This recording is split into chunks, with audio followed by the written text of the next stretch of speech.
سورہ یاسین۔ بسم اللہ الرحمن الرحیم۔ یاسین والقرآن الحکیم انک لمن المرسلین علی صراط مستقیم تنزیل العزیز الرحیم لتنذر قوما ما انذر آباؤہم فہم غافلون۔ صدق اللہ العظیم۔ یاسین کی جس کو حضور صلی اللہ علیہ وسلم نے قلب القرآن قرار دیا ہے، یہ قرآن مجید کا دل ہے۔ ایک تو یہ کہ اس کا جو اسلوب ہے، سٹائل ہے، اس کے اندر واقعتاً کچھ ایسی کیفیت ہے جس کو کہ الفاظ میں بیان نہیں کیا جا سکتا، لیکن پڑھتے ہوئے انسان اس کو محسوس کرتا ہے کہ کوئی ارتعاش تھا یہ پیدا کرتی ہے انسان کے اندر، جس طرح دل دھڑکتا ہو۔ ایک اور اعتبار سے یہ بات میرے سامنے آئی کہ میں نے جو عرض کیا تھا آپ سے کہ جو 6 گروپ ہیں مکی صورتوں کے، ان میں سے پہلے 2 گروپ جن میں سورہ انعام و اعراف اور اس کے بعد 14 صورتیں یونس سے لے کر مومنون تک، ان میں زیادہ زور جو ہے مکی صورتوں کے مضامین میں سے وہ ایمان بالرسالت پر ہے۔ اس کے بعد جو 2 گروپ ہیں جن میں سے کہ دوسرے کو اس وقت ہم پڑھ رہے ہیں، پہلا وہ تھا جس میں کہ 8 صورتیں تھیں، سورہ فرقان سے لے کر وہ چلی اور سورہ سجدہ پر ختم ہوئی، اس کے بعد مدنی صورت آ گئی سورہ احزاب، 8 وہ صورتیں تھیں، اور اس کے ساتھ ہی 13 صورتیں یہ ہیں کہ جو اب ہم پڑھ رہے ہیں، جن میں سے کہ اب ہم تیسری پر ہیں، سورہ یاسین پر۔ سورہ سبا اور سورہ فاطر آ چکی ہیں۔ اگر ان دونوں کو جمع کیا جائے کہ ان کی تعداد بنتی ہے 23 صورتوں کی بنتی ہے، 13 اور 21۔ ان 21 صورتوں میں سے 10 ادھر اور 10 ادھر، اور بالکل بیچ میں یہ سورہ یاسین ہے۔ 8 صورتیں سورہ فرقان سے لے کر سورہ سجدہ تک، 2 صورتیں سورہ سبا اور سورہ فاطر، 10 ہو گئی، اور اس کے بعد پھر 10 صورتیں ہیں مکیات۔ درمیان میں گویا کہ اس گروپ کی اور اس گروپ، ان دونوں گروپوں میں زیادہ زور تو توحید کے اوپر ہے، شرک کی مذمت اور اللہ تعالیٰ کی شان توحیدی جو ہے، اس حوالے سے۔ اور دوسرا یہ کہ قرآن مجید میں یہ درمیان سے ذرا ہٹ کر ہے، جیسے کہ قلب جو ہے انسان کا وہ کہیں بیچ میں نہیں ہے بلکہ ایک طرف ہٹ کر ہے، اسی طریقے سے یہ اس اعتبار سے بھی مصحف میں بھی اس کا مقام جو ہے وہ قلب سے مشابہ ہے۔ اور چونکہ اصل مضمون جو ہے قرآن مجید کا وہ توحید ہے، اور توحید کے کی جو صورتیں ہیں 2 گروپوں کی، ان کے عین وسط میں، اور یہ بالکل منفرد ہے، اس کا کوئی جوڑا نہیں ہے۔ یاسین والقرآن الحکیم، یاسین اور قسم ہے قرآن حکیم کی۔ یہ سورہ طٰہٰ اس سے پہلے جو آ چکی ہے، اس کے بارے میں بھی گمان یہ کہ حضور کے ناموں میں سے ہے، اور یاسین کے بارے میں بھی کہ حضور کا نام ہے، واللہ عالم۔ والقرآن الحکیم، اور قسم ہے قرآن حکیم کی، اور قسم سے مراد عربی زبان میں گواہی ہوتی ہے، گواہ ہے یہ قرآن حکیم، حکمت بھرا قرآن۔ کس شے پر قسم کھائی جا رہی ہے؟ مقسم علیہ کیا ہے؟ کس پر گواہ ہے؟ انک لمن المرسلین، یقیناً اے محمد صلی اللہ علیہ وسلم آپ مرسلین میں سے ہیں، بھیجے ہوئوں میں سے ہیں، آپ رسولوں میں سے ہیں۔ یعنی در حقیقت حضور کی رسالت کی سب سے بڑی مصدق اور اس کا سب سے بڑا ثبوت، اور گویا کہ حضور کا سب سے بڑا معجزہ یہ قرآن حکیم ہے۔ اور بہت سی صورتوں میں آپ دیکھیں گے قاف والقرآن المجید، اس میں اب صاد والقرآن ذی الذکر، حامیم والکتاب المبین، تو وہاں یہ سمجھیے کہ وہاں ان قسموں کے بعد مقسم علیہ جس چیز پر قسم کھائی گئی ہے وہ بیان نہیں ہوئی، اسی کو انک لمن المرسلین ہر جگہ محذوف مانا جائے گا۔ اس اعتبار سے ایسی تمام صورتوں کے لیے یہ سورہ مبارکہ ذروۂ سلام ہے۔ یاسین والقرآن الحکیم انک لمن المرسلین، یقیناً آپ رسولوں میں سے ہیں، علی صراط مستقیم، اور سیدھے راہ پر ہیں، سیدھے راستے پر۔ تنزیل العزیز الرحیم، اور اس قرآن کا اتارا جانا ہے اس ہستی کی جانب سے کہ جو العزیز ہے، زبردست، اور الرحیم ہے، رحم فرمانے والا۔ لتنذر قوما ما انذر آباؤہم فہم غافلون، تاکہ آپ خبردار کر دیں اس قوم کو کہ جن کو اس سے پہلے خبردار نہیں کیا گیا، جن کے آباء و اجداد کو خبردار نہیں کیا گیا، فہم غافلون، پس وہ غافل ہے، بے خبر ہیں، انہیں نہ نبوت کا پتہ ہے، نہ رسالت کا پتہ ہے، نہ کتابوں کا پتہ ہے، نہ شریعت کا پتہ ہے۔ یہی مضمون تقریباً سورہ سجدہ میں بھی آ چکا ہے، فہم غافلون۔ ایک طرح سے گویا کہ ان کی طرف سے ایک رعایت کا انداز ہے جو یہاں اختیار کیا گیا ہے کہ یہ لوگ تو ان کا غافل ہونا بالکل قرین قیاس ہے، اس لیے کہ ان کے ہاں کوئی نبی آیا نہیں، کوئی رسول آیا نہیں، کوئی کتاب آئی نہیں۔ لقد حق القول علی اکثرہم، لیکن اب صورتحال یہ بن گئی ہے کہ حضور کے آنے کے بعد ان کی دعوت کو قبول نہ کر کے اب یہ اس جگہ پہنچ گئے ہیں کہ لقد حق القول علی اکثرہم، ان کی اکثریت و عذاب الہی کے مستحق ہو چکی ہے، اللہ کا قول یا اللہ کا قانون جو ہے وہ ان کے اوپر لگ چکا ہے. جیسے آپ کہتے ہیں فلاں دفعہ لگ گئی ہے، تو قانون خداوندی کی وہ دفعہ جو ہے عذاب کی وہ ان کے اوپر لگ چکی ہے. لقد حق القول علی اکثرہم فہم لا یؤمنون، تو وہ ایمان نہیں لائیں گے. انا جعلنا فی اعناقہم اغلال، ہم نے ان کی گردنوں کے اندر طوق ڈال دیے ہیں. فہی الی الاذقان، اور وہ طوق ان کی تھوڑیوں تک ہیں. فہم مقمحون، جس کی وجہ سے ان کی گردنیں الل رہی ہیں، اونچی ہو گئی ہیں. یعنی انسان سامنے دیکھے تو اسے کچھ نظر آئے گا، لیکن ان کے طوق ایسے ڈال دیے گئے ہیں کہ ان تھوڑیوں کو اوپر کر دیا ہے انہوں نے، جس کی وجہ سے ان کی نگاہیں جو ہے وہ ادھر ہو گئی ہیں، تو اب ان کو نظر نہیں آ رہا. وَجَعَلْنَا مِن بَيْنِ أَيْدِيهِمْ سَدًّا، اور ہم نے ان کے سامنے بھی دیواریں حائل کر دی ہیں. وَمِن خَلْفِهِمْ، اور ان کے پیچھے بھی. یہ مضمون اس سے پہلے اس کے بعد بھی آئے گا اس سورہ مبارکہ میں، تو سمجھ لیجئے اس کی تعبیر یہی ہے کہ انسان کے سامنے وہ سب کچھ ہے جو آیات ہیں، آیات آفاقی. ان فی خلق السماوات والارض واختلاف اللیل والنہار، یہ ہمارے آنکھوں کے سامنے ہیں، یہ ساری آیات یہ سامنے ہیں. اور ایک ہے وہ تاریخی جو آیات ہیں، آیات تاریخی، ایام اللہ، کیا کیا ہوا ہے قوموں کے ساتھ. تو گویا کہ یا تو انسان سبق حاصل کرتا ہے التذکیر بآلاء اللہ سے، اور یا سبق حاصل کرتا ہے التذکیر بایام اللہ سے جو پچھلی تاریخ ہے. لیکن یہ وہ بدبخت ہیں کہ ان کی آنکھوں کے اوپر سامنے بھی ان کے جو ہے وہ دیوار حائل ہو چکی ہے کہ اس دنیا کے اندر جو نشانیاں اللہ کی ان کو نہیں دیکھ پا رہے، اور ان کے پیچھے بھی دیوار حائل ہو چکی ہے کہ ماضی کی تاریخ سے بھی یہ کوئی سبق حاصل نہیں کر پا رہے. وَجَعَلْنَا مِن بَيْنِ أَيْدِيهِمْ سَدًّا وَمِنْ خَلْفِهِمْ سَدًّا فَأَغْشَيْنَاهُمْ، تو ہم نے ان کو ڈھانپ دیا ہے. فَهُمْ لَا يُبْصِرُونَ، اب وہ دیکھ نہیں سکتے. وَسَوَاءٌ عَلَيْهِمْ أَنذَرْتَهُمْ أَمْ لَمْ تُنذِرْهُمْ لَا يُؤْمِنُونَ، یہ سورۃ البقرہ کی آیت جو ہے وہ جو کہ تو آ گئی ہے. اب ان کے حق میں بالکل برابر ہے، نبی خواہ آپ انہیں انذار فرمائیں اور خواہ نہ فرمائیں، یہ ایمان لانے والے نہیں ہیں. انما تنذر من اتبع الذکر، آپ خبردار تو انہیں کو کر سکتے ہیں جو ذکر کی پیروی کریں، ذکر کو سنیں، اس پر توجہ کریں، اس کا اتباع کریں. وخشی الرحمن بالغیب، اور غیب میں ہوتے ہوئے بھی رحمان کا ان کے اندر خوف ہو، خشیت ہو. فبشرہ بمغفرۃ غیظ کریم، تو ایسے لوگوں کو آپ بشارت دے دیجئے مغفرت کی اور بہت بڑے اجر کی. انا نحن نحیی الموتى ونکتب ما قدموا وآثارهم، یقیناً ہم ہی ہیں کہ جو زندہ کریں گے مردوں کو. انا نحن نحیی الموتى ونکتب، اور ہم لکھ رہے ہیں ما قدموا، جو کچھ کہ انہوں نے آگے بھیجا. یعنی انسان مرنے سے پہلے اپنی زندگی میں جو اعمال بھیج رہا ہے، جو اس کے اعمال نامے میں درج ہو رہے ہیں، جو کریڈٹ اور ڈیبٹ ہو رہا ہے. وآثارہم، اور اپنے پیچھے جو وہ اثرات چھوڑ گئے ہیں. کسی نے کسی نیک کام کا آغاز کیا ہے تو اب ظاہر بات ہے اس کے بعد اس کام کا تسلسل ہے، تو اس کام کا اجر و ثواب اس کے حساب میں لکھا جاتا رہے گا جب تک کہ وہ نیک کام دنیا میں جاری رہے گا. اسی طرح کسی نے کسی بے حیائی کے کام کا آغاز کیا ہے، کسی نے کوئی اور اسی طرح کی شرارت جو ہے وہ شروع کی ہے، تو جہاں تک یہ شرارت دنیا میں رہے گی، اس کے اثرات جہاں تک پہنچیں گے، تو اس کے حساب میں جو ہے اس کا جرم جو ہے اس کے ہاں بھی لکھا جاتا رہے گا. تو نکتب ما قدموا وآثارہم، ہم لکھ رہے ہیں جو کچھ انہوں نے آگے بھیج دیا ہے وہ بھی، اور جو ان کے آثار ہیں، جو یہ پیچھے چھوڑ کر آئیں گے اثرات اپنے اعمال کے، چاہے وہ اعمال بد ہیں یا نیک، ہم لکھ رہے ہیں. وَكُلَّ شَيْءٍ أَحْصَيْنَاهُ فِي إِمَامٍ مُبِينٍ، اور ہم نے ہر چیز کو احاطہ کیا ہوا ہے پوری طریقے سے ایک ایسی کتاب میں جو کھلی ہوئی کتاب ہے. امام مبین، وہی جو ام الکتاب بھی جسے کہا گیا ہے بار بار، یہ اللہ تعالیٰ کا علم قدیم ہے. وَاضْرِبْ لَهُم مَثَلًا أَصْحَابَ الْقَرْيَةِ، اور ان کے سامنے مثال ایک بیان کیجئے ایک بستی والوں کی. اِذْ جَاءَ الْمُرْسَلُونَ، جب کہ ان کے پاس رسول آئے. اِذْ أَرْسَلْنَا إِلَيْهِمُ اثْنَيْنِ، جب کہ ہم نے پہلے بھیجے ان کی طرف دو رسول. اب اس کے بارے میں بہت سی آراء ہیں. ایک عام خیال یہ ہے کہ اصل میں یہاں رسول سے مراد اللہ کے نبی نہیں، اللہ کے رسول نہیں، بلکہ کسی اللہ کے رسول ہیں. یعنی یہ کہ اللہ تعالیٰ نے کسی رسول کو بھیجا، اس رسول نے پھر اپنے شاگردوں کو، اپنے حواریین کو، زیادہ خیال حضرت مسیح کے حواریین کے بارے میں ہے کہ انہوں نے جب جا کر ان میں سے دو حضرات نے انطاکیہ میں تبلیغ کی تھی.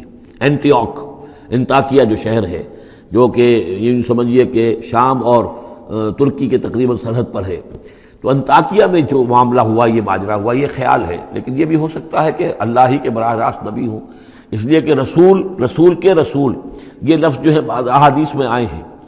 حضور نے جب مدینہ تشریف لائے تھے آپ صلح حدیبیہ کے بعد، تو وہاں چونکہ آپ نے بیعت لی تھی مسلمانوں سے، بیعت جو صحابہ کرام نے کی تھی بیعت رضوان، تو مدینے آ کر پھر آپ نے خواتین سے بھی بیعت لی. اس کے لیے حضرت عمر کو بھیجا کہ جاؤ تم میری طرف سے، میری جانب سے تم بیعت لے لو. تو وہ جب گئے ہیں خواتین کے مجمع میں، تو انہوں نے جو الفاظ کہے وہ یہ کہ انا رسول اللہ، میں اللہ کے رسول کا رسول ہوں۔ اللہ نے رسول کو بھیجا محمد کو صلی اللہ علیہ وسلم، اور محمد نے بھیجا ہے مجھے آپ کے پاس۔ اسی طریقے سے حضرت سعد بن ابی وقاص کا جو قول تھا، جو ایرانیوں سے انہوں نے کہا تھا انا قد ارسلنا، ہم بھیجے گئے ہیں، اللہ نے بھیجا اپنے رسول کو محمد کو اور انہوں نے بھیجا ہے ہمیں۔ تو یہ امکان تو موجود ہے لیکن یقین سے ہم نہیں کہہ سکتے۔ بہرحال ان کے پاس پہلے کوئی دو رسول بھی ہو سکتے ہیں، جیسے کہ حضرت موسیٰ کے ساتھ حضرت ہارون بھی تھے۔ فَكَذَّبُوهُمَا، تو انہوں نے دونوں کو جھٹلا دیا۔ فَعَزَّزْنَا بِثَالِثٍ، تو ہم نے ان دو کو مزید قوت دی ایک تیسرے سے، ایک تیسرا اور رسول بنا کر ہم نے بھیج دیا۔ فَقَالُوا إِنَّا إِلَيْكُمْ مُرْسَلُونَ، انہوں نے کہا ان لوگوں سے، اس بستی والوں سے، کہ ہم تمہاری طرف بھیجے گئے ہیں اللہ کی طرف سے۔ قَالُوا مَا أَنْتُمْ إِلَّا بَشَرٌ مِثْلُنَا، انہوں نے کہا کہ تم نہیں ہو مگر ہم جیسے انسان۔ وَمَا أَنزَلَ الرَّحْمَنُ مِنْ شَيْءٍ، اور رحمان نے کوئی شے نہیں اتاری ہے۔ إِنْ أَنْتُمْ إِلَّا تَكْذِبُونَ، یہ تم سب جھوٹ بول رہے ہو، تم نے جھوٹ گھڑ لیا ہے۔ قالوا ربنا يعلم انا الیکم لمرسلون، اور ظاہر بات ہے کہ کوئی اور دلیل تو وہ نہیں دے سکتے۔ انہوں نے اپنے اس یقین کا، اذعان کا پھر دوبارہ اظہار کیا، ان کا نہیں، ہمارا رب جانتا ہے کہ ہم تمہاری طرف اس کی جانب سے بھیجے ہوئے ہیں۔ وما علینا الا البلاغ المبین، ساتھ ہی یہ بھی جان لو کہ ہماری کوئی اور ذمہ داری نہیں ہے سوائے اس کے کہ اللہ کا پیغام تم تک صاف صاف پہنچا دیں۔ قالوا انا تطیرنا بکم، ان کا کہ ہمیں تو آپ کی نحوست سے کچھ اندیشہ ہے کہ آپ لوگ جو ہے آپ کی وجہ سے ہم پر کوئی نحوست نہ آ جائے، کوئی اللہ کی پکڑ نہ آ جائے۔ انا تطیرنا بکم لئن لم تنتہوا، اگر تم لوگ باز نہ آئے جو بھی تم دعوت دے رہے ہو، لنرجمنکم، تو ہم تمہیں سنسار کر دیں گے، ولیمسنکم منا عذاب علیم، اور یا یہ کہ کوئی اور عذاب علیم تمہیں پہنچے گا ہماری جانب سے۔ قالوا طائرکم معکم، ان کا تمہاری نحوست تو تمہارے اپنے ساتھ ہے۔ اَإِن ذُكِرْتُمْ، تم یہ بات کہہ رہے ہو کہ تمہیں ہم نصیحت کر رہے ہیں، تمہیں نصیحت کی گئی ہے، یاد دہانی کرائی جا رہی ہے، تمہاری اپنے قلوب کے اندر یہ حقائق موجود ہیں، ذرا کبھی دیکھو۔ وفی انفسکم افلا تبصرون، ہم تو صرف یاد دہانی کرانے کے لیے آئے ہیں۔ اَإِن ذُكِرْتُمْ بل انتم قوم مسرفون، لیکن یہ کہ تم لوگ جو ہو بہت ہی حد سے بڑھ جانے والے ہو۔ وجاء من اقصى المدینۃ رجل یسعى، اب اس بستی کے لوگوں میں سے ایک شخص آیا دوڑتا ہوا، اور بستی کے پرلے سرے سے۔ قال یا قوم اتبعوا المرسلین، تو انہوں نے کہا، اس شخص نے آ کر کہا، ہے میری قوم کے لوگوں، ان رسولوں کی بات کا اتباع کرو، ان کی پیروی کرو، ان کو مانو، ان کی تصدیق کرو۔ اتبعوا من لا یسألکم اجرا، دیکھو انہوں نے تم سے کوئی اجرت نہیں مانگی، تم سے کوئی اور کسی شے کا تقاضا نہیں کیا، پیروی کرو ان کی جو تم سے کسی اجر یا اجرت کے طالب نہیں۔ وہم مہتدون، اور دیکھو ان کی سیرتیں، دیکھو ان کے کردار، دیکھو یہ لوگ جو ہے ہدایت یافتہ ہیں، ان کی شخصیتیں، ان کی سیرتیں۔ وَمَا لِيَ لَا أَعْبُدُ الَّذِي فَطَرَنِي، اور اس شخص نے، یہ بستی والوں میں سے وہ شخص ہے، انہوں نے کہا مجھے کیا سبب ہو سکتا ہے کہ میں نہ بندگی کروں اس ہستی کی جس نے مجھے پیدا کیا ہے؟ یہی تو دعوت لے کر آئے ہیں کہ خدا واحد کی بندگی کروں، تو کیا رکاوٹ ہے؟ ما لیا، کیا سبب ہو سکتا ہے لاحق مجھے کہ میں نہ پوجوں اور نہ پرستش کروں اس کی کہ جس نے مجھے پیدا کیا، وَإِلَيْهِ تُرْجَعُونَ، اور اسی کی طرف تمہیں لوٹا دیا جائے گا۔ أَتَّخِذُ مِن دُونِهِ آلِهَةً، کیا میں اس کے سوا کچھ معبودوں کو مانوں، کچھ گاڈز اینڈ گاڈیسز کا اقرار کروں؟ ان یریدن الرحمن بضر لا تغن عنی شفاعتهم شیئا، اگر رحمان میرے بارے میں کوئی فیصلہ کر لے مجھے کوئی ضرر پہنچانے کا، نقصان پہنچانے کا، تو ان کی سفارش مجھے کچھ نہیں بچا سکتی اللہ کی اس پکڑ سے، اور اللہ کی طرف سے اللہ کی جو بھی فیصلہ ہو جائے گا اس سے، ولا ينقذون، نہ وہ مجھے چھڑا سکیں گے۔ انی اذا لفی ضلال مبین، تو ایسی عاجز ہستیوں کو میں خدائی میں شریک کر دوں اور ان کو بھی میں مان لوں تو میں تو اس وقت بہت ہی بھٹکے ہوئے لوگوں میں سے ہو جاؤں گا۔ تو یہ بات جب انہوں نے کہی، انی آمنت بربکم فاسمعون، دیکھو سن لو، میں تو ایمان لایا تمہارے رب پر، یعنی جن کی طرف بلانے کے لیے یہ تینوں رسول اللہ نے بھیجے ہیں، یہ اللہ کے رسول کی طرف سے جو تین پیغامبر ایلچی آئے ہیں توحید کی دعوت دینے کے لیے، تم مانو نہ مانو سن لو، میں ایمان لایا۔ انی آمنت بربکم فاسمعون، اس سے معلوم ہوتا ہے کہ اتنا غصہ چڑھا، رسول تو باہر سے آئے تھے، ان پر تو اتنی زیادہ ان کو کوئی بہت زیادہ جو ہے غصہ نہیں آیا تھا، یہ اپنے میں سے جب ایک آدمی جب اس نے تصدیق کی ہے تو ان کا غصہ جو ہے وہ ایسا ہوا کہ وہ اس کو ضبط نہیں کر سکے۔ قیل ادخل الجنہ، یعنی انہوں نے فوراً اسے قتل کر دیا، اور جب قتل ہو جاتا ہے کوئی اللہ کی راہ میں تو چونکہ جو مقتول ہے اللہ کی راہ میں، جس کو ہم شہید کہتے ہیں، اس کے لیے انتظار نہیں ہے یوم حشر کا، بلکہ وہ سیدھا جنت میں اسی وقت جاتا ہے۔ قیل ادخل الجنہ، کہہ دیا گیا داخل ہو جاؤ جنت میں۔ قال یا لیت قومی یعلمون بما غفر لی ربی وجعلنی من المکرمین، اس نے کہا کاش کہ میری قوم کو معلوم ہوتا کہ میرے رب نے کیسی میری مغفرت فرمائی ہے اور مجھے کیا میرا اعزاز و اکرام ہوا ہے جنت کے اندر، وجعلنی من المکرمین، مجھے تو باعزت لوگوں میں شامل کر دیا اللہ نے۔ تو چنانچہ اس کا تو نقشہ آپ خود جو ہے اس کو ویژولائز کیجئے کہ جو بھی وہ شخص تھا، اس کی کوئی بیوی ہوگی وہ رو رہی ہوگی، اس کے بچے ہوں گے وہ رو رہے ہوں گے، اس کے ماں باپ اگر تھے تو وہ جو ہیں ان کو غشی طاری ہو رہی ہوگی کہ ہمارا بیٹا جو ہے اس طرح ہلاک کر دیا گیا۔ لیکن اب جو یہ غیب کا پردہ ہمارے اور وہ جو عالم غیب ہے اس میں جو حائل ہے، تو یہاں جو رو رہے ہیں ادھر وہ جو اللہ کا بندہ وہ کہہ رہا ہے کاش میری قوم کو معلوم ہو جائے، کہ انہیں تو پھر افسوس نہ کریں یہ کہ مجھے تو اللہ نے کیا اعزاز و اکرام جو عطا کیا ہے اور کیا میری مغفرت کی ہے۔ قیل ادخل الجنہ قال یا لیت قومی یعلمون بما غفر لی ربی وجعلنی من المکرمین وما انزلنا علی قومہ من بعدہ من جند من السماء، اور پھر ہم نے نہیں نازل کیا اس کی قوم پر اس کے بعد کوئی لشکر آسمان سے، وما کننا منزلین، اور ہمیں کوئی فوج اتارنے کی ضرورت نہیں ہوا کرتی، ان کانت الا صیحۃ واحدۃ فاذا ہم خامدون، وہ تو بس صرف ایک چیخ تھی، ایک چنگھاڑ تھی، ایک بڑی آواز تھی، اور اس کا نتیجہ یہ نکلا کہ وہ سب کے سب بجھ کر رہ گئے، جیسے آگ بھڑک رہی ہو اور ایک دم بجھ جائے، ختم ہو گئے۔ یا حسرۃ علی العباد، حسرت ہے، افسوس ہے بندوں کے حال پر، ما یاتیہم من رسول اللہ کانوا بہ یستہزئون، نہیں آتا ان کے پاس کوئی بھی رسول مگر یہ کہ وہ اس کا استہزاء ہی کرتے ہیں۔ الم یروا کم اہلکنا قبلہم من القرون، کیا انہوں نے دیکھا نہیں کتنی ہی بستیوں کو اور کتنی نسلوں کو اور قوموں کو ہم نے ان سے پہلے ہلاک کیا ہے، انہم الیہم لا یرجعون، کہ وہ ان کی طرف لوٹ کر نہیں آتے، چلے گئے، سب کے سب چلے گئے، ختم ہو گئے، ماضی کا ایک حصہ بن چکے ہیں۔ وَإِن كُلٌّ لَمَّا جَمِيعٌ لَدَيْنَا مُحْضَرُونَ، لیکن اس کا یہ مطلب نہیں کہ وہ معدوم ہو گئے، اب لوٹ کر تو نہیں آئیں گے دنیا میں، لیکن موجود تو ہیں، عالم برزخ میں تو ہیں، لوٹ کر دنیا میں نہیں آئیں گے، معدوم نہیں ہو گئے، لیکن یہ کہ ان میں سے کوئی بھی نہیں ہے مگر یہ کہ ہم سب کو جمع کر دیں گے، وہ سب ہمارے پاس محضرون، حاضر کر دیے جائیں گے، پکڑے ہوئے آئیں گے۔ وَآیَةٌ لَهُمُ الْأَرْضُ الْمَيْتَةُ، اور ان کے لیے ایک نشانی ہے، آیت ہے، یہ زمین جو مردہ پڑی ہوتی ہے، احییناھا، ہم انہیں زندہ کر دیتے ہیں، بارش برساتے ہیں اور اس میں زندگی کے آثار شروع ہو جاتے ہیں۔ وَأَخْرَجْنَا بِهَا حَبًّا، اور اس سے ہم اناج پیدا کرتے ہیں، مِنْهُ يَأْكُلُونَ، جس کو وہ کھاتے ہیں، جو ان کے لیے غذا بنتا ہے۔ وَجَعَلْنَا فِيهَا جَنَّاتٍ مِّن نَخِيلٍ، اور ہم نے ان کے لیے بنا دیے ہیں باغات کھجور کے، وَأَعْنَابٍ، اور انگوروں کے، وَفَجَّرْنَا فِيهَا مِنَ الْعُيُونِ، اور اس میں ہم نے چشمے جاری کر دیے ہیں، لِيَأْكُلُوا مِن ثَمَرِهِ، تاکہ وہ اس کے جو میوے ہیں ان کو کھائیں۔ وَمَا عَمِلَتْهُ أَيْدِيهِمْ، یہ ان کے ہاتھوں نے تو نہیں بنایا، یہ کھجور کس نے بنائی ہے، یہ انگور کس نے بنا دیے ہیں، کیا انہوں نے اپنے ہاتھوں سے بنائے ہیں؟ یہ آگے چل کے سورہ واقعہ میں آئے گا کہ یہ چیزیں ہم اگاتے ہیں، نحن المنشئون، یا کسی اور نے ان کو اگایا ہے، کون پیدا کرتا ہے؟ اللہ تعالیٰ پیدا کرتا ہے، پالتا ہے بیج کو مٹی کی تاریکی میں، کون کرتا ہے، کون تو فرمایا کہ یہ ان کے ہاتھوں کے تو یہ بنائے ہوئے نہیں ہیں۔ افلا یشکرون، تو کیا یہ شکر نہیں کرتے؟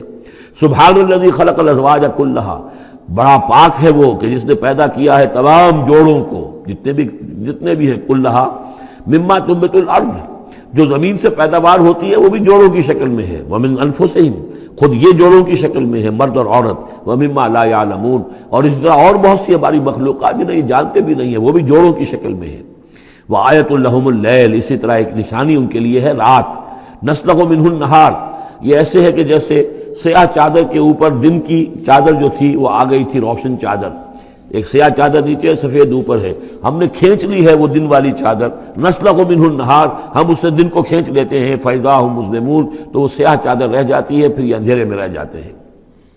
والشمس تجری لمستقر لہا، اور سورج چل رہا ہے اور چلتا رہے گا، اس کا ایک مستقر ہے، اس کا ٹھہرا ہوا راستہ ہے جس پر یہ چل رہا ہے۔ ذالک تقدیر العزیز العلیم، اور یہ اندازہ جو ہے کیا ہوا ہے اس کا جو العزیز ہے، العلیم ہے، زبردست ہے اور علم والا ہے۔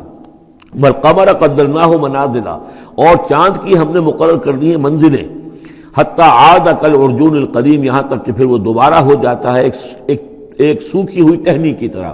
جب آخر میں چاند رہ جائے گا 27ویں شب کو آپ دیکھیے گا صبح کے وقت، تو وہ آپ کو معلوم ہوگا کہ وہ چاند جو ہے وہ بالکل معلوم ہوتا ہے کوئی درخت کی سوکھی ہوئی سی شاخ ہے۔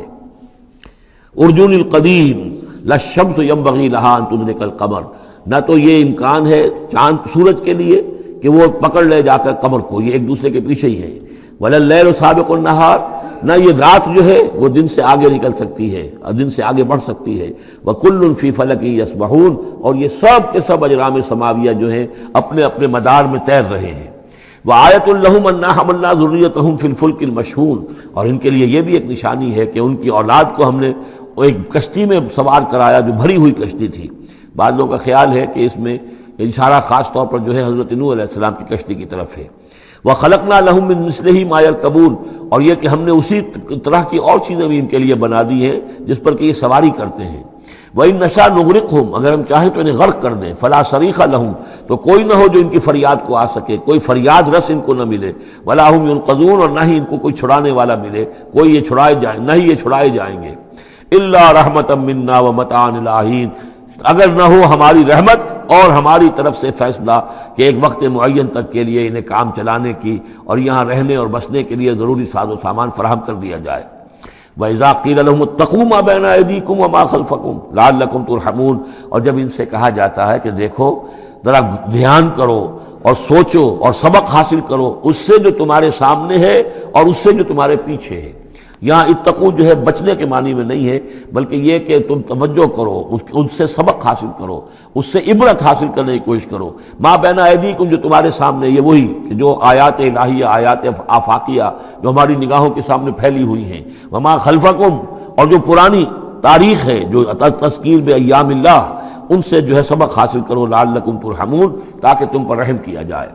وما تاتیہم من آیت من آیات ربہم الا کانوا عنہا معرضین، اور نہیں آتی ان کے پاس کوئی بھی نشانی ان کے رب کی نشانیوں میں سے مگر یہ کہ وہ اس سے اعراض ہی کرتے ہیں۔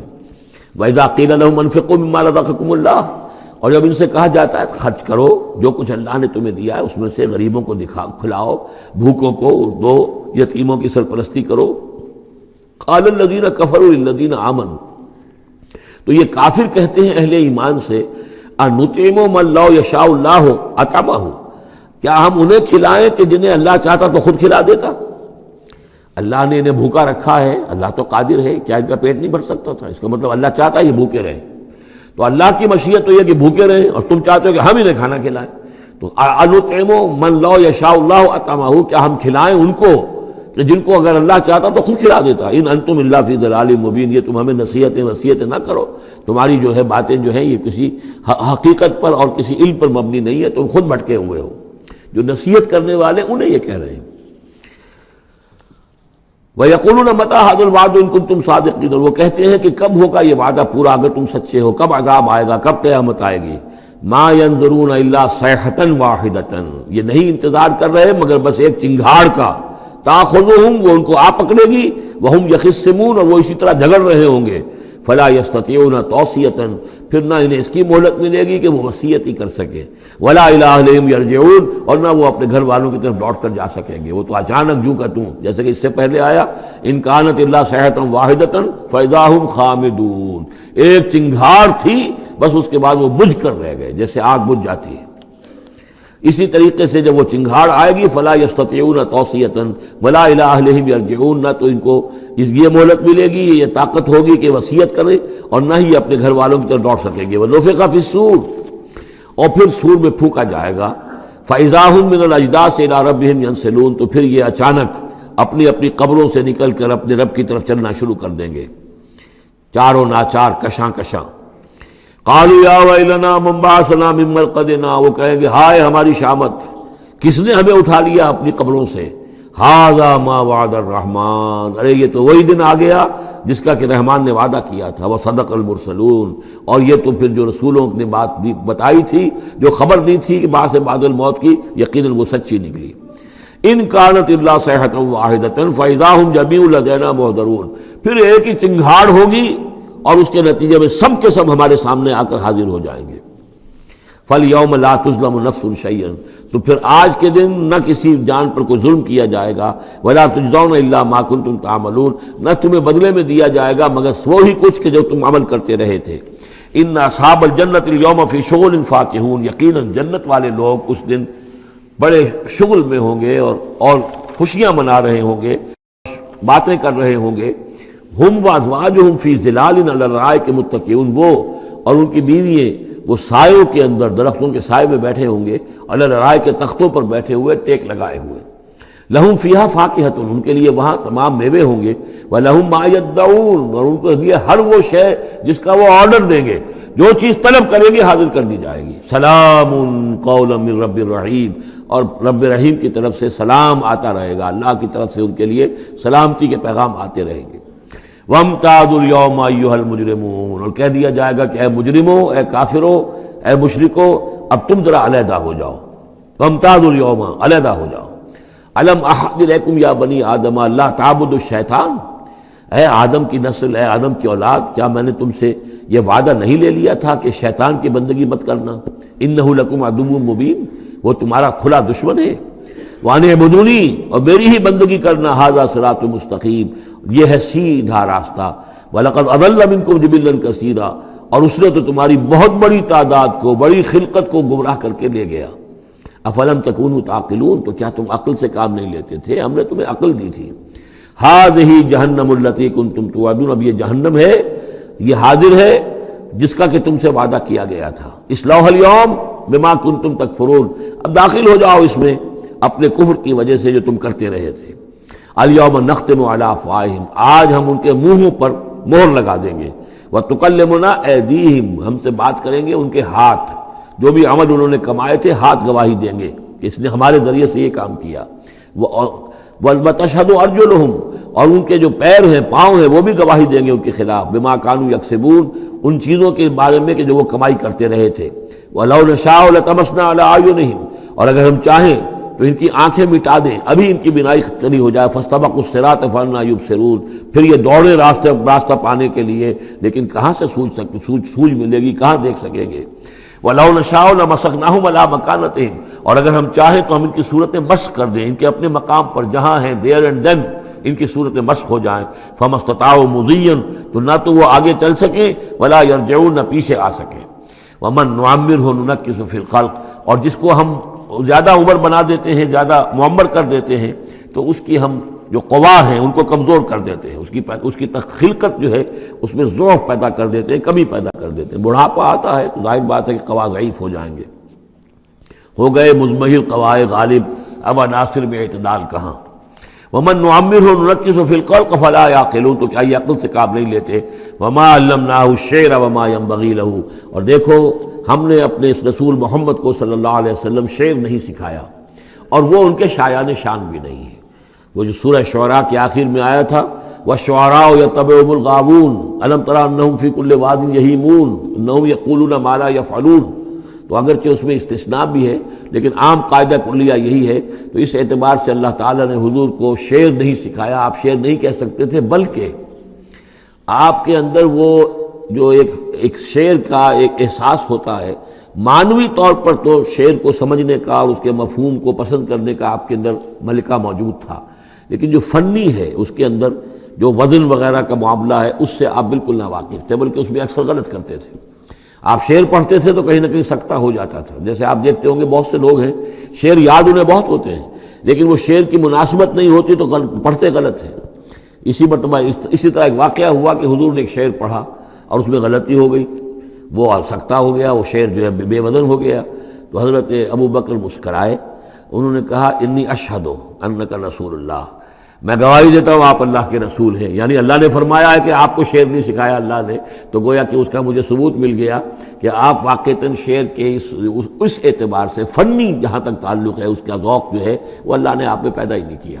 ہاں معنوی طور پر حضور بہت سے جو اشعار ہیں، بہت سے شعراء، آپ کا وہ قول بھی ہے کہ ان من الشعر لحکمۃ وان من البیان لسحرا، بہت سے شعر جو ہوتے ہیں بڑی حکمت پر مبنی ہوتے ہیں، اور بہت سی تقریریں ایسی ہوتی ہیں، خطبے ایسے ہوتے ہیں کہ جو جادو کا سا اثر رکھتے ہیں، یہ حضور کا فرمان ہے۔ وما علمناه الشعر وما ينبغي له، اور ہم نے انہیں شعر نہیں سکھایا اور نہ ہی یہ ان کے شایان شان ہے۔ ان هو الا ذکر و قرآن مبین، یہ تو بس ذکر ہے، یاد دہانی ہے، اور قرآن ہے، صاف ستھرا قرآن، روشن قرآن، اور یہ اللہ کی طرف سے نازل ہوا ہے۔ لینذر من کان حیا، تاکہ وہ خبردار کر دیں اسے جو زندہ ہو۔ اب یہاں خاص طور پر وہ جو بات میں نے بار بار کہی ہے بہت ہی کھل کر آ گئی، جو زندہ ہو۔ ابو جہل مردہ ہے، ابو لہب مردہ ہے، حیا مراد جس کی روح ابھی مری نہ ہو، جس کی فطرت بست نہ ہوئی ہو۔ اب وہ فطرت کا لفظ ہم استعمال کرتے ہیں، لیکن یہ کہ قرآن کی اصطلاح میں فطرت کس سے کہیں گے؟ وہی جو روح انسان کے اندر پھونکی گئی ہے، یا تو خلقت ہے اور یا فطرت ہے۔ خلقت ہے جس کا تعلق جو ہے ہماری سرشت جس کو فارسی میں کہتے ہیں خلقت، وہ ہے کہ جو عالم خلق سے متعلق ہے، اور جو زمین سے آئی ہے، مٹی سے بنی ہے، گارے سے بنی ہے، اس کے اندر جو بھی تقاضے ہیں، اس میں جو ضعف ہے، کمی ہے، اس میں کمزوری بھی ہے، اس میں جلد بازی بھی ہے، یہ ساری چیزیں اس سرشت میں خلقت میں موجود ہیں۔ فطرت وہ ہے وہ روح جو اللہ کی طرف سے آئی ہے، فطرت اللہ التی فطر الناس علیہا، وہ فطرت جو ہے اس کے اندر کوئی کمزوری نہیں ہے، کوئی وہ نہیں ہے، وہ اعلیٰ شے ہے، وہ عالم بالا سے آئی ہے۔ تو یہاں یہ فرمایا گیا لِيُنذِرَ مَنْ كَانَ حَيًّا، جس کا دل زندہ ہے، جس کی روح بیدار ہے، تاکہ خبردار کر دے اس کو جو زندہ ہو۔ وَيَحِقَّ الْقَوْلُ عَلَى الْكَافِرِينَ، اور کافروں کے اوپر پھر جو ہے قول واقع ہو جائے، یعنی وہ مستحق ہو جائے عذاب کے۔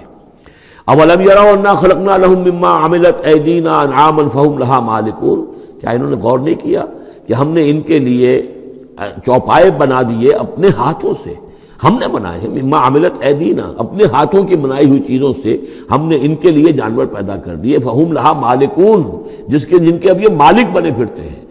یہ بھینسیں ہیں، میں اس کا مالک ہوں، یہ گائے ہیں، یہ میں مالک ہوں، یہ ریوڑ ہے بکریوں کا، ان کا میں مالک ہوں، یہ گھوڑا ہے، میں اس کا مالک ہوں۔ بنائے کس نے؟ اللہ تعالیٰ نے۔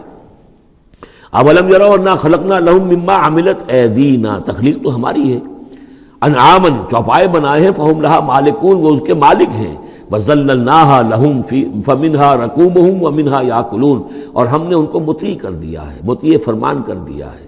کس طریقے سے یہ بھینسیں ہیں اور گائیں ہیں اور اونٹ ہیں اور جانور ہیں، وہ انسان کے کام آ رہے ہیں، انسان کے جو مختلف مقاصد پورے کر رہے ہیں۔ فَمِنْهَا رَكُوبُهُمْ، ان میں سے وہ بھی ہیں جن پر وہ سوار ہوتے ہیں، وَمِنْهَا يَأْكُلُونَ، ان میں سے وہ بھی ہیں جن کا گوشت وہ کھاتے ہیں، جو ان کی غذا بنتی ہے۔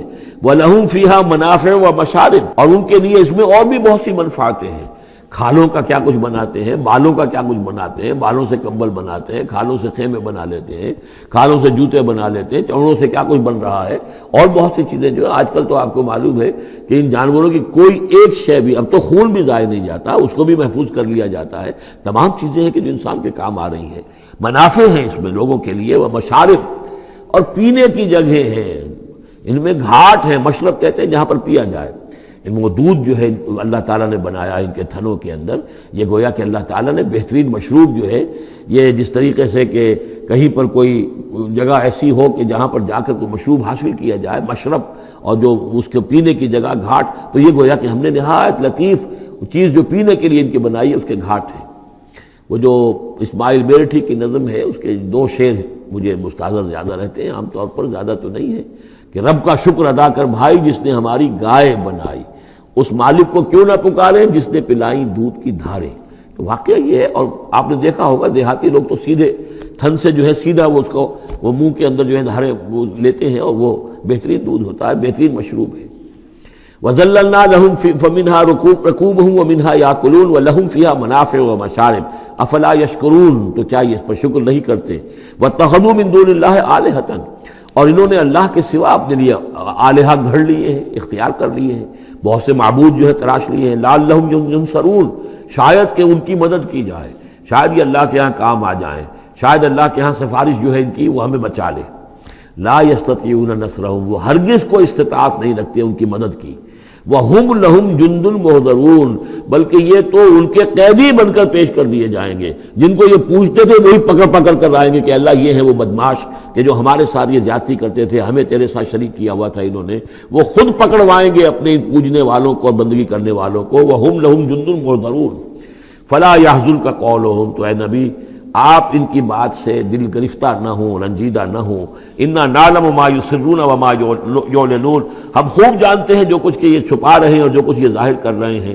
اَوَلَمْ يَرَ الْإِنسَانُ أَنَّا خَلَقْنَاهُ مِن نُطْفَةٍ فَإِذَا هُوَ خَصِيمٌ مُبِينٌ، دیکھا نہیں کہ ہم نے اسے بنایا ہے ایک قطرے سے، ایک بوند سے، فَإِذَا هُوَ خَصِيمٌ مُبِينٌ، اب یہ بن گیا ہے جھگڑالو، ہم سے جھگڑ رہا ہے، ہماری آیات پر اعتراضات کر رہا ہے، ہمارے نبی سے جھگڑ رہا ہے۔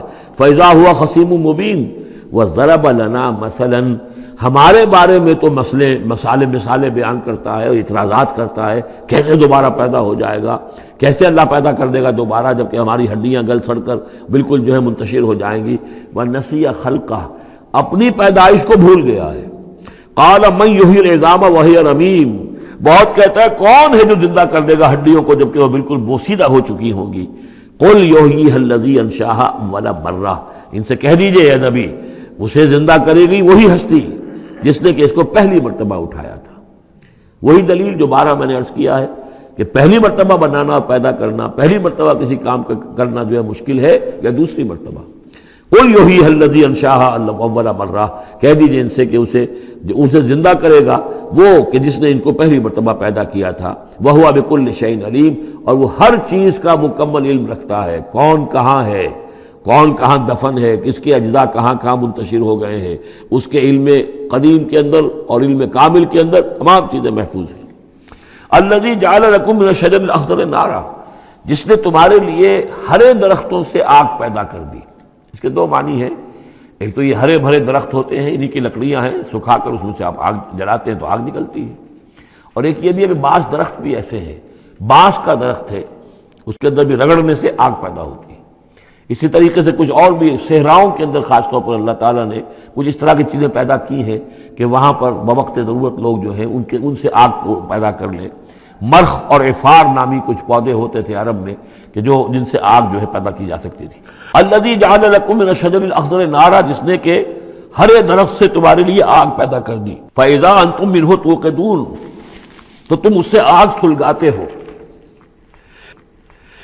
اولیس الذی خلق السماوات والارض بقادر علی ان یخلق مثلہم، تو کیا بھلا وہ ہستی جس نے آسمان اور زمین بنائے وہ اس پر قادر نہیں ہوگی کہ ان جیسی مخلوق دوبارہ پیدا کر دے۔ الا یخلق مثلہم، یہ ذرا نوٹ کیجئے یہاں پر، ہمیں جب دوبارہ پیدا کیا جائے گا تو بین ہی یہ جسم نہیں ہوں گے، اس جیسا جسم دیا جائے گا۔ مثل یہ کئی مرتبہ قرآن میں آئے گا، اور اس کی بات جو توجیہ جو سمجھ میں آ جائے گی آپ کے آسانی سے کہ میرا یہ جسم جو ہے یہ بھی مسلسل بدل رہا ہے، میری کھال کے اوپر سے سیلز اتر رہے ہیں، نئے بن رہے ہیں، میرے خون کے جو خلیات ہیں ریڈ اور وائٹ بلڈ کارپسل وہ بڑھتے جا رہے ہیں اور بن رہے ہیں۔ تو گویا کہ جو کچھ میں آج ہوں 10 برس پہلے وہ جسم میرا نہیں تھا، وہ جسم جو ہے وہ ختم ہو چکا ہے، اس کی جگہ نیا جسم بن چکا ہے، اور اس جسم کے اندر جو تغیرات آ رہے ہیں، جوانی میں اس کی کچھ کی کیفیت اور تھی، بڑھاپے میں اور ہے، تو بعین ہی یہ جسم نہیں ہوگا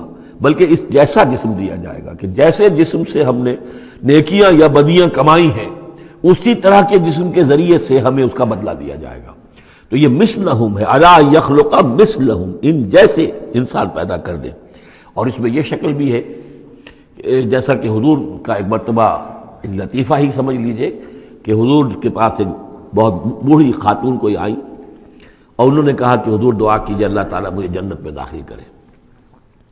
تو حضور نے فرمایا کہ بڑی بھی جنت میں بوڑھی عورتیں تو نہیں جا سکتی۔ اب وہ بیچاری سیدھی سادھی کوئی بدو عورت ہوگی کوئی، تو بہت اس کو رنج ہوا اور بہت افسوس کہ بوڑھی عورتیں جنت میں داخل نہیں ہو سکتی، تو اس کا مطلب یہ کہ پھر میں تو نہیں داخل ہو سکتی۔ تو پھر آپ نے فرمایا نہیں، تمہیں جوان کر کے داخل کیا جائے گا، جب تمہیں پیدا کیا جائے گا تم جوان ہوگی پھر۔ تو اس حوالے سے سمجھ لیجئے کہ جو ہے وہ تخلیق ثانی جو ہے بعین ہی وہی جسم جو آج میرا ہے، یہ تو جسم میرا کل نہیں تھا، اور یہ میرا جسم جو آج ہے وہ کل نہیں ہوگا، اس میں تغیر و تبدل ہو رہا ہے، مسلسل ہو رہا ہے، مسلسل ہو رہا ہے۔ لیکن یہ کہ جسم ہوگا اس ہی جیسا جو مجھے دیا جائے گا، تاکہ جس قسم کے جسم کے ذریعے سے یہ جو ہمارے اعضاء و جوارح ہیں جن سے ہم نے نیکیاں یا بدیاں کمائی ہیں، اسی طرح کے جسم کے ذریعے ہمیں اس کا بدلہ اللہ تعالیٰ عطا فرمائے۔ اب الیس الذی خلق السماوات والارض بقادر ان یخلق مثلہم، کیا بھلا وہ ہستی کہ جس نے آسمان بنائے اور زمین بنائی وہ اس پر قادر نہ ہوگی کہ ان جیسی اور ان جیسوں کو پیدا کر دے؟ بلا، کیوں نہیں، وہو الخلاق العلیم، اور یقیناً وہ تو ہے بہت تخلیق فرمانے والا، بہت خلق فرمانے والا، العلیم ہے اور سب کو جاننے والا۔ انما امرہ اذا اراد شیئا ان یقول لہ کن فیکون، اس کا معاملہ تو یہ ہے، اس کے امر کا معاملہ تو یہ ہے، انما امرہ، اس کے امر کی شان تو یہ ہے، یہ عالم امر ہے، نوٹ کر لیجئے، جہاں کہیں بھی یہ آیت آئے گی اس کی مفہوم میں آئے گی اور یہی الفاظ ہوں گے۔ عالم امر میں کوئی ٹائم نہیں، عالم خلق میں ٹائم لگتا ہے۔ جہاں خلق آیا آسمان اور زمین ہم نے بنائے 6 دنوں میں، اب وہ 6 دن کون سے ہوں؟ چلیے ملینمز کہہ لیجئے، 6 ادوار کہہ لیجئے، ہو سکتا ہے ایک دن لاکھوں برس کا ہو جس میں بھی تخلیق مکمل ہوئی ہے، لیکن وہ بھارت ٹائم لگا ہے۔ خلق میں ٹائم ہوگا جبکہ عالم امر میں کسی ٹائم کا کوئی سوال نہیں۔ اور روح بھی عالم امر کی شے ہے، لہذا روح کے لیے کوئی وقت نہیں ہے۔ روح جو ہے وہ آنے واحد میں یہاں اور آنے واحد میں وہ اللہ تعالیٰ کے قریب، اور وہ جیسے کہ فرشتے کا معاملہ ہے، جبرائیل آنے واحد میں یہاں اور آنے واحد میں عرش کے قریب ہوں گے، کوئی ان کے لیے ٹائم ہے ہی نہیں، عالم امر میں وقت نہیں ہے۔ انما امرہ اذا اراد شیئا ان یقول له کن فیکون، اس کی تو شان یہ ہے اس کے امر کی کہ جب وہ کسی شے کا ارادہ کر لیتا ہے وہ کہتا ہے کہ ہو جا، اور وہ ہو جاتی ہے۔ فسبحان الذی بیدہ ملکوت کل شیء، تو بڑی بابرکت ہے وہ ذات جس کے ہاتھ میں ہے، جس کے قبضہ قدرت میں ہے ہر شے کی حکومت، ملکوت کل شیء، ہر شے کی حکومت، ہر شے کا اختیار۔ وَإِلَيْهِ تُرْجَعُونَ، اور اسی کی طرف تم لوٹا دیے جاؤ گے۔